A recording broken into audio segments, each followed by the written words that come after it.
Sure, are y'all on?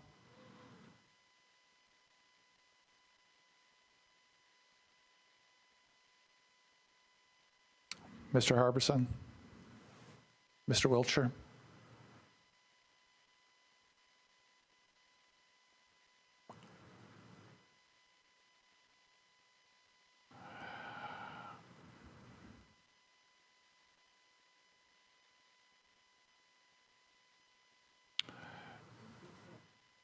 Wildfire is on the WebEx.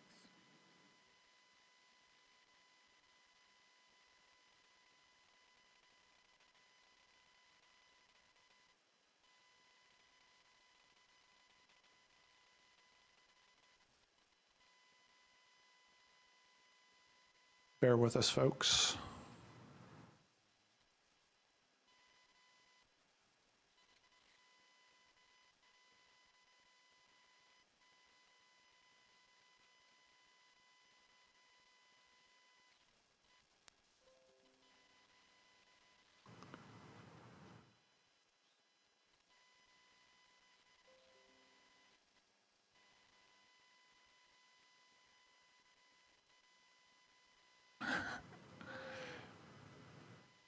For everybody who's watching, if It says they're dialed in. all right,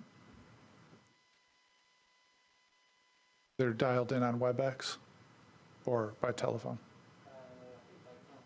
Yeah, by phone. We need to know the phone number in order for them to be authorized to talk. For folks watching, one of the nuances of WebEx is if somebody's on by telephone only, their phone number has to be specifically authorized to participate. And so we're trying to figure out what phone number they're connected on right now.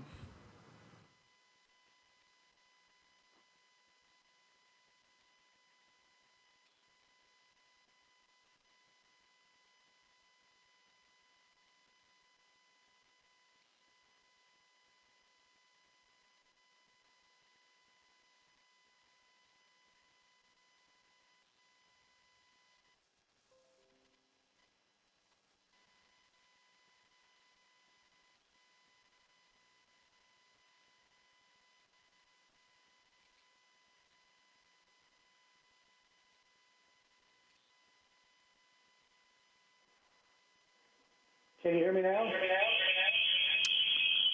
Yikes. Yes. Yeah. Hang that up. Hang this up. Can you hear me now? Yes, that works. And the feedback's gone. Okay, great. Welcome. Sorry, we were trying to get through. Yeah. Welcome, Mr. Harbison. So I think you've probably heard the ground rules. We're doing this a little bit differently this year. We've passed along the presentation. We're expecting that all council members that are participating have read through the materials. We're sticking strictly to the time limit of 15 minutes. So with us starting at 5:21, we're going to go to 5:36 at the latest. And so some of the time that might have ordinarily gone to presentation, maybe that can we're expecting that to be a little bit shorter this year, and we can move to questions. So welcome, and go ahead. Thank you very much for everyone on the call. I'm Jim Harbison, Executive Director of MDHA. I'm here with our Strategy and Intergovernmental Affairs Officer, Matt Wilshire. Thanks for this opportunity to speak for you today. MDHA provides affordable housing to over 13,500 families, just over 30,000 people here in the Nashville area every day. These are primarily individuals and families who are earning a low or modest income and include some of our city's most vulnerable citizens. More than just helping with a roof over their heads, we provide valuable social services to many residents, and through our Connect Home program, for example, at the Envision Sudicum Napier sites, we're providing over 800 laptops to school children in the Napier Sudicum homes area. This is all really critical work for us, and we're proud to do it. As this is a financial presentation, I'll spend just a moment to talk one of our major financial activities right now. It's called recertification. We have over 3,000 families who were employed previously prior to the COVID crisis. And in this program, you pay 30% of your earned income. The federal government then provides us funds to cover the remainder for the rent. So if you're making a certain amount of money, you may pay $300, $350 a month for your apartment. but when you lose your job, you go to minimum rents and you have to recertify. And we've now processed just over 3,000 recertifications to bring people from previous rents where they had an income to where they do not have an income any longer. It's been a journey a bit, but we are taking care of all our residents and maintaining all operations. Simultaneously, we're working to deconcentrate poverty, remediate concentrated poverty in the heart of Nashville, diversify our housing stock. You'll see some of that work going on here at Envision Casey. The program continues and is moving at a solid pace. There's much more to do. We hope you'll support this work. But as you know, MDHA does not receive any operating funding from Metro government. In fact, as detailed in our slide presentation, we provided just over $1.9 million last year for community engagement services, like our work with the police force, which has been very successful in not just slowing down, but almost ending violent crime in our housing sites, which is a great advantage to not just our residents, but to the city. Many thanks to Chief Anderson and his great team for their support. I guess my more important message to you is that we're working hard to help you with the financial crisis at hand. As you may recall, in March, it seems some time ago, MDHA refinanced 10 tax and criminal financing loans, saving Metro over $23 million in the current fiscal year. And for the one you're working on now, $11.5 million in the fiscal year that begins in July. We want to thank Regions Bank for their support in that. We closed at 1.92% interest rate, a great home run for all of us. And I appreciate the work from council and others in their support, especially the Tax Formulating Committee, which I think Mr. Mendez had a great role in. And one of their recommendations was to pursue this refinancing. And as I mentioned earlier, Metro does not provide operating funding to us, but you have invested through the capital spending plan in MDHA, allowing us as the conduit to federal dollars to bring in new affordable housing and new federal subsidy. Two great examples underway now is Randy Rogers, the project the development over on Rosa Parks, where your investment will lead to new operating subsidy to this city of over $10 million, a full commitment from HUD to provide the financial resources to provide people with low income new affordable housing in our community. Simultaneously, you provided funding here at Envision Casey for townhomes, which receive a like funding. That's a $5 million operating subsidy that you receive when complete in exchange for the work done under the capital spending plan, capital spending plan funds. So finally, these developments are profiled in your packages along with others that we're underway to provide better affordable housing in a mixed income environment, simultaneously remediating concentrated poverty, providing better opportunity for our residents and a better opportunity for the city. As part of that, one of the opportunities we provided recently was the testing program we started about 6 weeks ago. I want to thank Sharon Hurt publicly for her great support. In many ways, it was her idea, and also Joe Webb over at Nashville General. It's a great partnership. We continue to test every Friday and Saturday across the portfolio. As you may have seen in the media, we had great support from the state with our citizen soldiers mobilized with federal money to conduct the tests across the portfolio. I'll finish with one final example of our partnerships. The Low-Income Housing Tax Credit Pilot Program, pioneered really by Mr. Mendez. If you may recall, a few years ago we put this together. But this very successful program has helped create or rehabilitate 3,873 apartments for affordable housing in 18 developments across Davidson County. And that's truly across Davidson County, 12 different council districts. We hope that the other 23 will join us and find great programs there. And we've got 2 more pilots coming your way. So in conclusion, thank you. What we're doing here at MDHA would not be possible without the partnership. I know that we're in difficult times, but I ask you in the future, as possible, to consider us as a wise investment for your capital spending plan. We'll never really hit your operating fund. We never will. Our operations and finances are rock solid, and they don't rely on Metro, but we are more than happy to collaborate. We think we're a wise investment for capital spending and are the conduit to federal funds to increase our affordable housing. With that, I think I'm right at 5 minutes, and I'll take your questions. Thank you. Thank you very much. Council Member Bradford.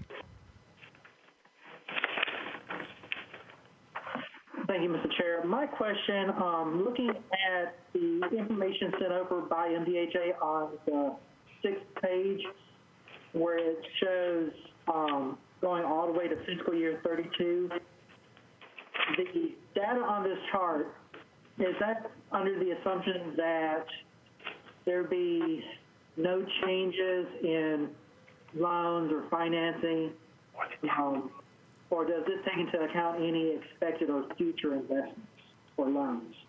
It does not take into account any speculation, future loans, It's on the existing interest rates and the existing tax structure. Okay, so basically, if in 2 or 3 years more loans are taken out, then this chart will change. Basically. Yes, that's very possible. Okay, that's all I need to know. We haven't had a TIF application since 2016. Okay, that's what I wanted to know to kind of understand that chart. Thank you so much. Thank you. Councilmember Sledge is next. Thanks, Jan. Thanks, Director. 2 questions. I think one probably leads to the other. Notice that the Veteran Affairs Supportive Housing Pilot Program, with money is removed from the administration's budget. That's $100,000 that goes toward housing vouchers for veterans, especially those who might be facing homelessness otherwise. How, if at all, will NDHA be able to operate without this funding, and does that factor into decisions you're making regarding your separate CARES Act money that you've got in CDBG funds? Thanks. Okay, Councilman, you came in really broken up. I'll repeat the question to make sure I got it. The first was the funding the city provides as an incentive for new participants in the Veterans Administration Supportive Housing Program for vouchers. Any decrease in those funds, which I understand is a time of crisis, we will find a way to cover within our reserves. We're a little bit ahead of budget at mid-year, and our reserves can cover that program to move forward. We prefer not to, obviously, but that cut will not impact in a negative way our lease-up of VASH vouchers in the community.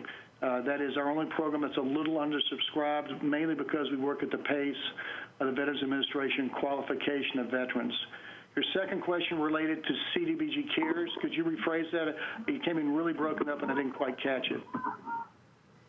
Sure. I'm just trying to figure out kind of what, if any, plans y'all have for that funding that you've received. Sure. On the CARES funding, we've done extensive outreach to the public, WebExes, community engagement. We've got the initial framework that we'll be putting out for public comment very soon.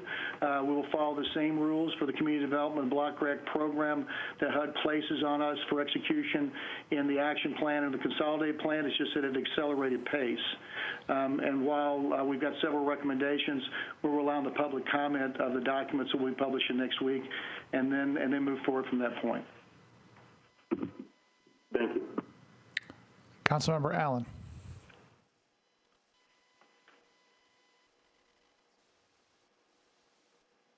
You're still muted. Are we still on? Yeah, you guys are. Just checking. You guys are. Councilmember Allen? Does it sound like we're still on? Yeah, this is Colby. I think Bob may have gone silent for a minute. Okay, that's fine. I'm just a little wobbly because we had a little struggle on the front end. Yeah. Looks like Councilmember Allen, you're there now. Hey, Jim. Hey, Matt. This is Councilwoman Verger. Hi. We must, I guess we're not broadcasting. I don't know. Ask me a question. Nobody seems. I don't have a question. I was just, since Thank we have you. this awkward silence, I was just speaking. Hoping the family and everyone is safe.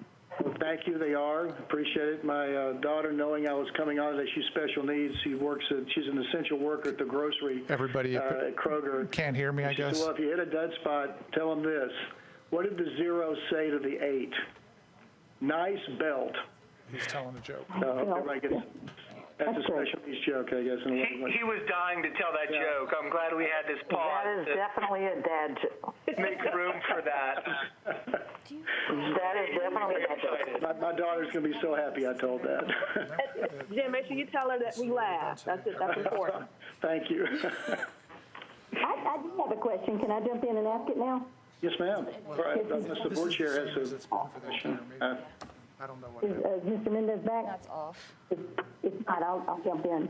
This is Councilmember Berkeley Allen, and I want to thank you again for the pilot program for the low-income housing tax credits, and would ask if you could expand just a little bit on how that model is working. My understanding is that in general, those often are mixed income, and that they're creating, I mean, not only affordable housing, but also market rate. And if you can just kind of speak a little bit to, I guess, what the return on that investment is, I think that would be helpful to hear.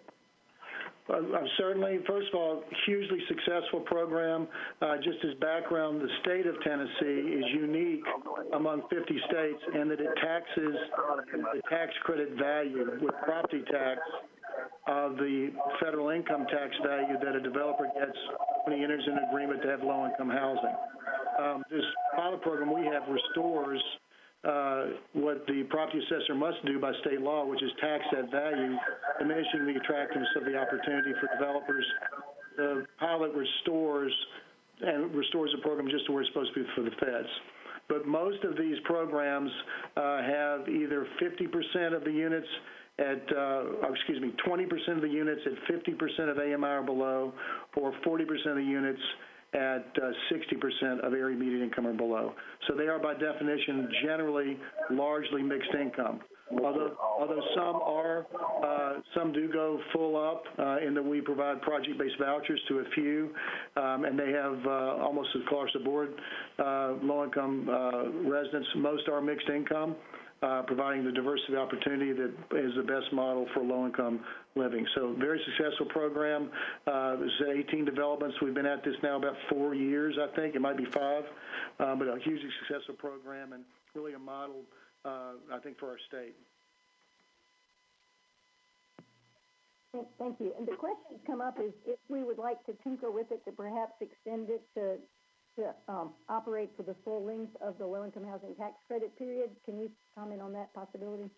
Well, sure. We are already the affordability period is 5 years past. Only one to go. 15-year tax credit compliance period, which is what THTA puts on them. So it's a 20-year affordability in terms of length. I think it's a great model for us to study for other affordable housing opportunities to provide incentives. There's a lot of great work to be done there, and certainly worthy of us working with you and others on how to model that to extend to other opportunities, not just to LIHTC, but to anyone who wanted to build. In the LIHTC world, by the time we underwrite it, THTA's already done a lot of the heavy lifting to make sure it's a viable project. So we know it's going to bring in additional taxes. Mr. Harbison, can you hear me now? Yes, sir. All right. Well,